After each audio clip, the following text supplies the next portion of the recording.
So today is going to be not a quick one, but I'm definitely not gonna dilly dally too much. I've got a family dinner for 5:30, and it's currently 3:17. So, however those two numbers are going to add up, we'll just have to see. But that'll be a good little test of will, because that's a classic cheating in your diet situation. It's not always when you're just at home. You don't have any treats in the cupboard or anything. Like the only sweet I've been chowing down on is I got a couple bags of, or not a couple. I should have got a couple. I got a bag of dried chopped strawberries. So every so often I'd go in and have a couple mouthfuls of that. About 6 grams of carbs each, which honestly, pretty effective treat. You know, nothing like it's no comparing to a fresh Krispy Kreme, right? That should be obvious. But especially if you kind of hold yourself back and you're not just slamming that sort of stuff all the time. Like right now, I'm eating pretty dang freaking clean, so that feels pretty good. That's not because of me, don't worry. He's got kind of a crazy intersection over here. But all that's to say is, if I look to my left and Mark has a big bowl of whatever he's eating, and I look to my right and my parents are eating whatever they're eating, I don't know what I'm going to eat. Because I'm not going to overshoot. So I'll see if I can ask him to just make me like some plain chicken or something. Or just pick something that fits the goals I'm aiming for. Not a lot of fats, not a lot of carbs, and a whole lot of protein, which usually is a little bit tricky, because even if you think you're getting like, okay, well, I'm dieting, I'll just get a steak. Can I get a 10-ounce ribeye? Well, it'll be nice and lean. Dude, the thing's covered in butter. It's already like a fatty cut. You think you're eating healthy, but then you're getting like 60 grams of fat for your 60 grams of protein. So, it's kind of it's a little bit of a back and forth. It's hard to get around. Plus, any restaurant too, they want their food to taste good. That's how they make. That's how they make money, right? They sell good food. So, what makes food taste good? Right? Carbs, fats, sugars, seasonings, everything else. So, you gotta be a little mindful. And that's where I would really recommend you try to figure out how to track this stuff. I don't want to say intuitively, but without having to only rely on nutrition labels, because a lot of the time you can't always just be able to scan your little thing into MyFitnessPal if that's what you're into and get that info. Like, you're gonna have to kind of guess it yourself. So once you've counted your macros for long enough, you kind of develop a bit of an eye for them. It's like how you could probably guess that a 100-pound dumbbell is going to be a bit heavier than the 50-pound dumbbell because it's bigger. Just little like visualizing by eye, as well as the practice of having already tracked all this stuff beforehand. You basically get to a point where you don't need to know the exact ingredients and everything else of whatever you're eating, because just by looking, just by tasting, you can see how much grease is on the side of it, or how big of a bun this is. I would probably do pretty good if they made a TV show called The Calories is Right, or The Calorie is Right. Take the Price is Right, but instead of guessing how much food or how much this stuff costs, put a plate of food in front of me and say, okay, Sam, 60 seconds on the clock. Top prize, if you can guess within a 10% error of the carbs, fats, and proteins in this plate of steak, potatoes, and bisque. I don't know, some shit like that, right? And that's something that isn't super easy to do. And by easy to do, I mean it just kind of takes a little while, right? But if you track your stuff consistently, you do get a good sense for it. And some people see that as a negative. Like, some guys or anybody will think, oh, well, every time you think about the food that you're eating, you're just thinking about how many calories are in it. And you're thinking about, I don't want to think about that. It's intentional ignorance. You're turning away from the light. So that's where it's, you can lead the lifter to the macro tracker. You can't force him to input his values. But for anybody where you do want to kind of get a better grasp on your gains and take more control of the progress you want to make, getting more in tune with, proteins, carbs, fats, macro tracking in general, I do think that could be a pretty solid boost. But let's not turn this whole talk into a macro chat. Macro chat. Plan for tonight's lift with back. Just get a back bump. Honestly, not too crazy. I'm not going to do any really heavy rowing. Like, there's a reason you haven't seen me do any like three plate to 25 pound. Oh, I thought I was going to hiccup. Like, there's a reason you haven't seen me do any really heavy bent over barbell rows, and it's because I don't need to. Like, as much as I'm kind of the anti-science, like just go hard, whatever. If all I'm aiming for is stimulating my lats and my traps, then I don't need to overload my glutes and my lower back and my erectors and my whole posterior chain with hundreds of pounds to get that effect. And in a bodybuilding context, it's not even what I'm aiming for. I don't really want a massive, thick trunk, right? I don't need my lower back to be an extra inch thick. If anything, I kind of want it to stay the exact same size it is and have my lats grow around it so I can kind of keep my waist more tapered. And that's because I'm not training for like pure performance.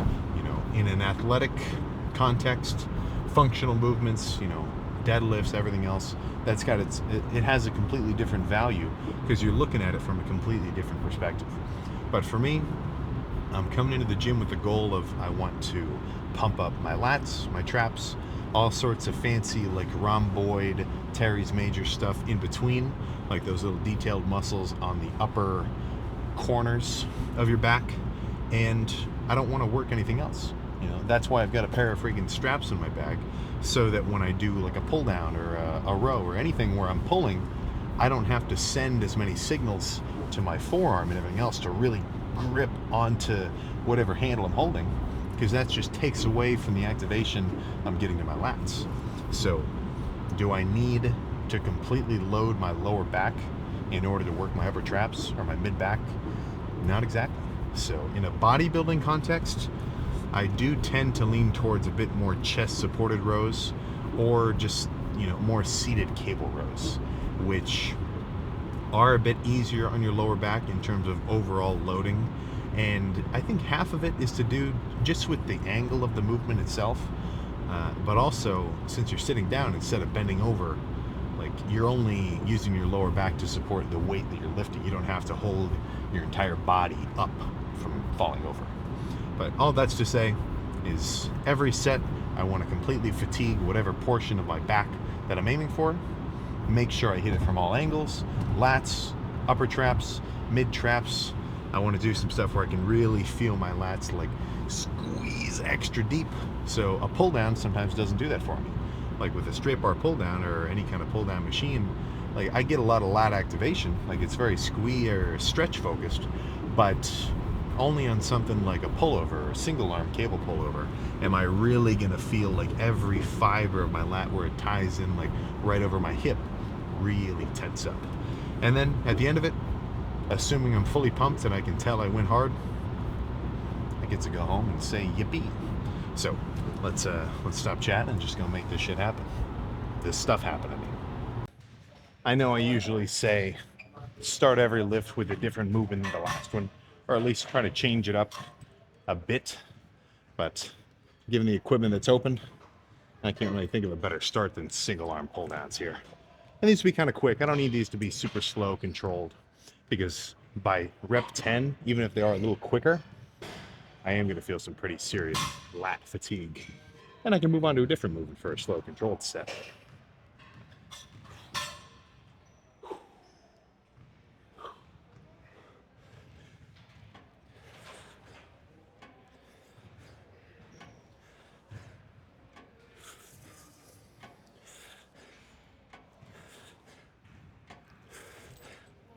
Yeah. Yeah. Yeah. Yeah. Yeah. Okay. Oh, goodness.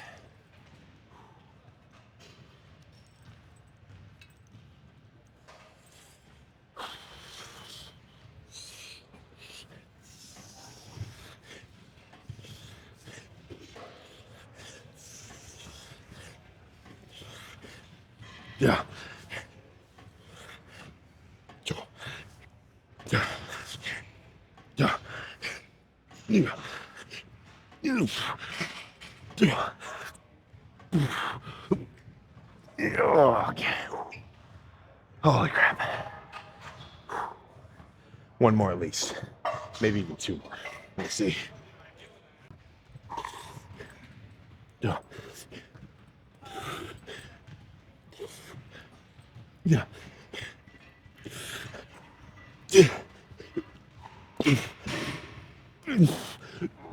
Okay.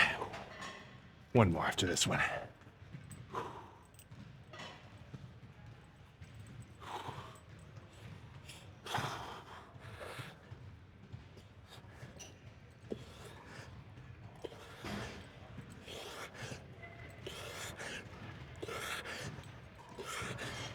Yeah. So.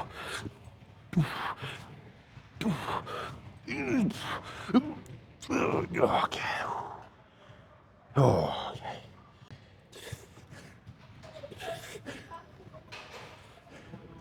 Yeah.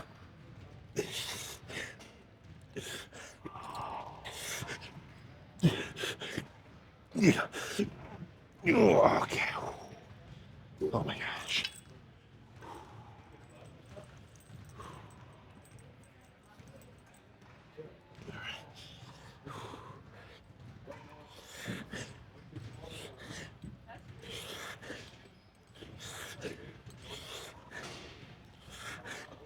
Yeah.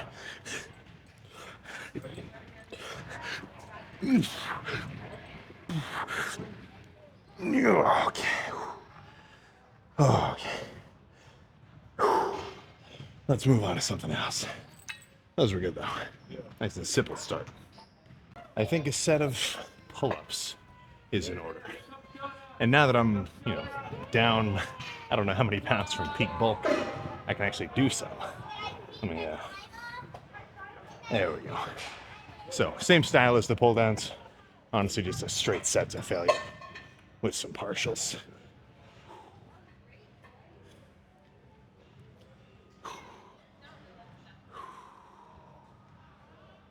All right.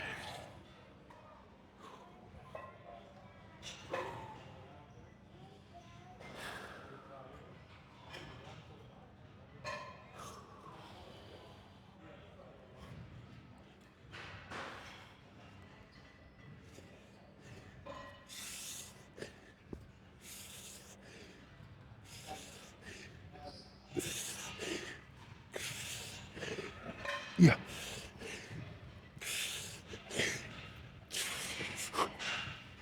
Okay. I'm not done. Oh, I'm gonna just do a couple rest pause reps.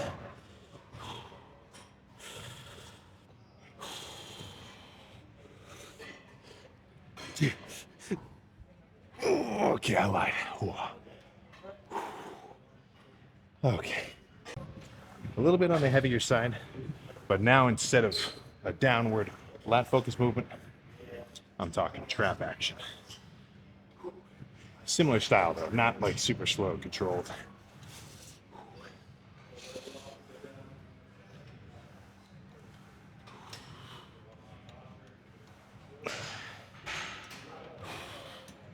Ah, shit. There we go.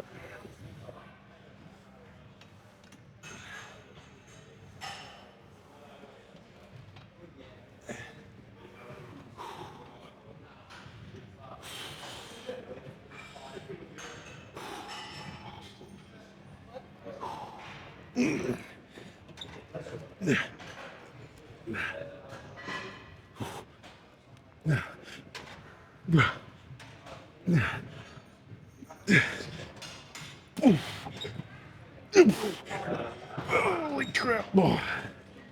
Oh. Okay. Oh. One more, but let's drop this little weight adjustment from 15 to 0.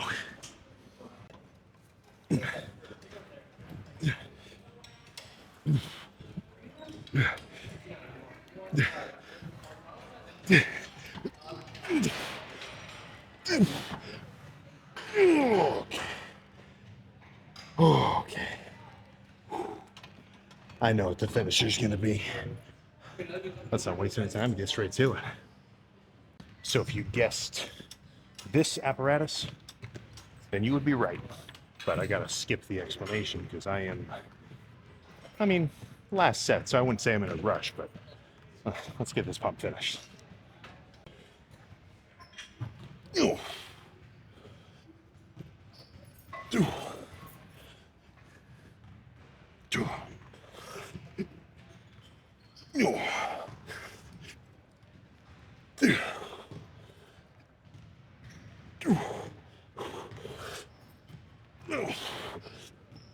Ooh. Okay. Oh my gosh. All right. Let's put this bench away and go pose down. Dense back day today. Right. Back complete in a total of 1, 2, 3, 4, 5, 6, 7 sets, I think. I kind of lost track of my mind a little bit there, but that's enough. You know, I was saying yesterday, I'm not coming into the gym with the goal of, okay, I'm going to come and do 20 working sets, or I'm going to come and do 30 working sets. No, I'm coming to the gym with the goal of, okay, I want to pump the freaking SHIT out of my back in however many sets necessary. End of story.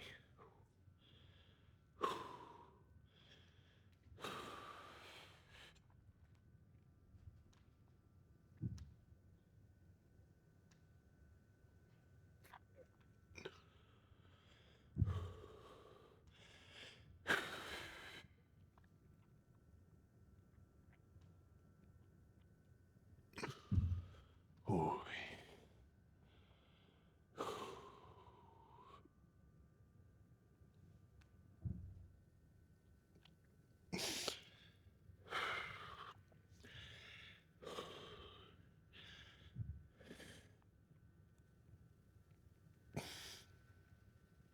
Oh, goodness. All right. So, pumped, reasonably fatigued. And now, my primary concern is make sure that when we go to dinner, I do not exceed my allotted calorie intake. And I don't mean the day, I mean for that meal. So, I'm getting close to damn near just 2,000 calories for the whole day. So, if I want to eat more than twice, I need to have smaller size meals. So I kind of like to cap it at like 600 per. But I guess I'll just have an update for you about that tomorrow. So let's get in the car. Yeah, that was a good one. That was a good one. Doesn't take too much either, but honestly, I would not have minded swapping out that seated chest supported row with some other kind of variation. Like, it would be awesome if this gym had sort of, one of the upward rows, kind of, lever armish, plate loaded, but kind of a chain gym. They got to buy all their equipment from the same places. So what are you gonna do? But still pretty good. And honestly, I mean, I'm not particularly picky when it comes to the movements. I've gone through a couple, or like I think 6 or 7 month stint where the only gym I had access to was the home gym. That was like right when COVID smacked down and everything was like legit closed, not just like closed sometimes, like social distancing. Like there was some, oh crap, I didn't even think about it. How many lifters had to completely cut the gym out of their routine because they didn't have any kind of home gym action. Man, I didn't even want to think about it. But luckily enough, I was stocked a little bit. Rack dumbbells up to 50 pounds plus like a 60-pound set of the ones where like you screw the plates onto the side. So that worked out pretty well. So all my back days were like bent over barbell rows, single arm pull downs with a really jerry-rigged kind of cable setup that actually was pretty smooth. Like it worked really well. The only problem was the weight was just like swinging on a cable. So if you built up too much momentum, you had like 90 pounds just swinging around the place. So that wasn't awesome. But I mean, as long as you can do enough movements or you can hit whatever muscle you're targeting reasonably well, yeah, you just don't need that much, right? I mean, it's a creature comfort. Obviously, you're going to probably be better off with a fully stocked gym. But if it's more consistent for you or easier for you to be consistent by having like, a couple sets of dumbbells, maybe one of those adjustable ones where like you spin the latch around and it grabs plates or removes them, like the adjustable home dumbbells. And then, I mean, even that with like a pull-up bar, you basically have your whole torso set, because you can do back, you can do chest, you can do arms, you can do shoulders, and you can get some leg action. Hamstrings is a bit trickier without proper equipment. You can't really do so much hamstring wise. That's where in my mind I always imagine upgrading my parents' basement gym with like a combination leg extension, leg curl. Like that would have been freaking insane. Never ended up happening, but what are you gonna do? But other than that, it's like whatever equipment you have is fucking perfect, or is freaking perfect. So don't get too hung up. Like I'll see some guys where their first instinct when they walk into a gym, if it doesn't have all the equipment that they want, or if it's a little bit too busy, like it totally throws them off. And they're gonna walk into the gym with a negative mentality of only seeing the things that are, they consider as a detriment to their workout. Oh my God, it's so crowded in here.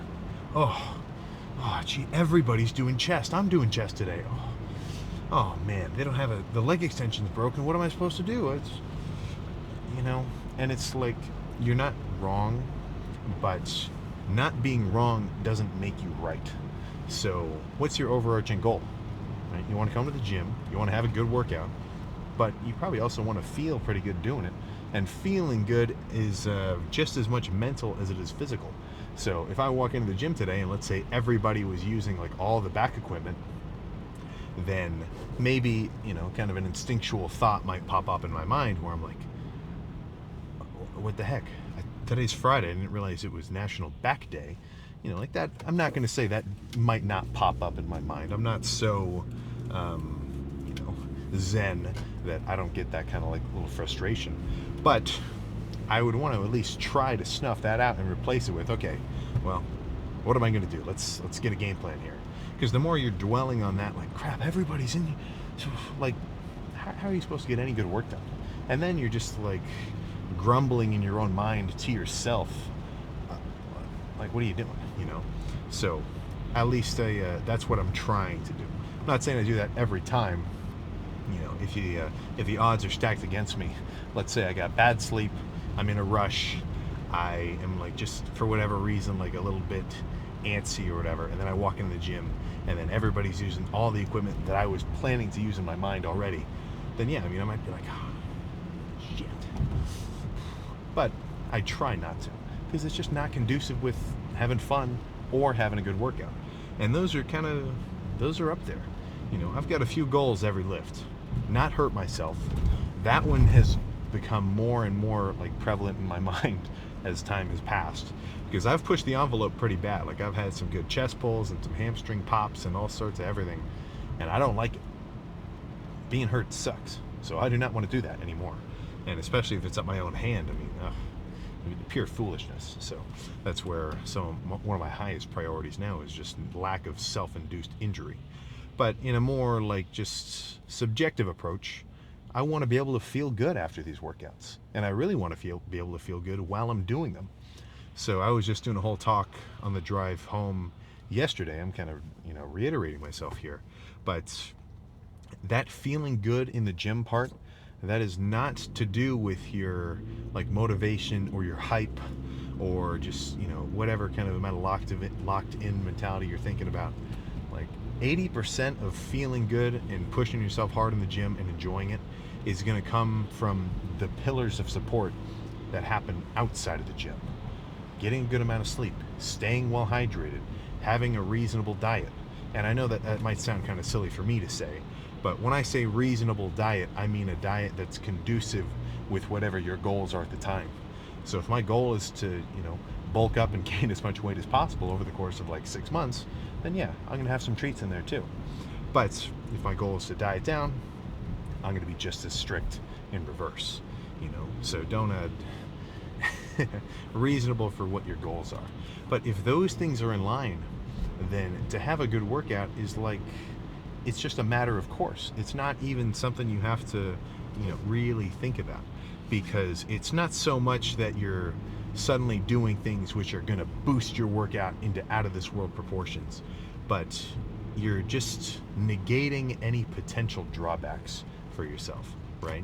I mean, to walk into the gym with basically being in a dehydrated state, boom, you just put rocks in your shoes.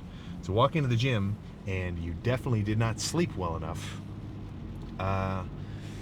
what's a good little, well, that sucks too.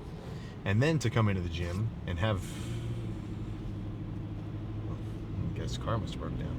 But to come into the gym underfed, and you can tell that you really aren't properly fed, then your energy levels are going to suffer too. I mean, all those things add up. So to do those doesn't feel that glamorous. Go to bed early, drink your water, right? Eat pretty reasonable meals. Like, that's not really the fun part. There's no glamour there. But when you come into the gym and you work out and you're trying to perform, then that preparation you did beforehand will pay off. And for me, that's what I like.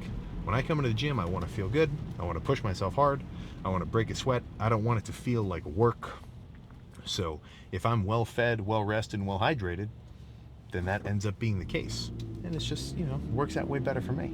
Like, are you going to get more work done at your desk if it's covered in trash and, half of your computer's wires are like unplugged? Or are you going to get more work done if everything's nice and clean and orderly, and you're just setting yourself up for success like that? So, as mundane as it sounds, right? It sounds like I'm your mom. Like, go to sleep earlier. Drink. How much water did you drink today?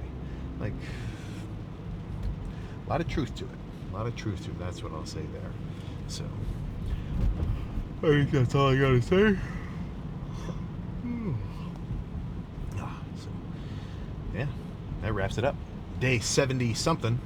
So I will see you for what I hope to be a highly striated, veiny, and overall freaky arm day tomorrow. And I say hope. Yeah, it's not a hope thing. I know that's going to be the case. So I will see you then.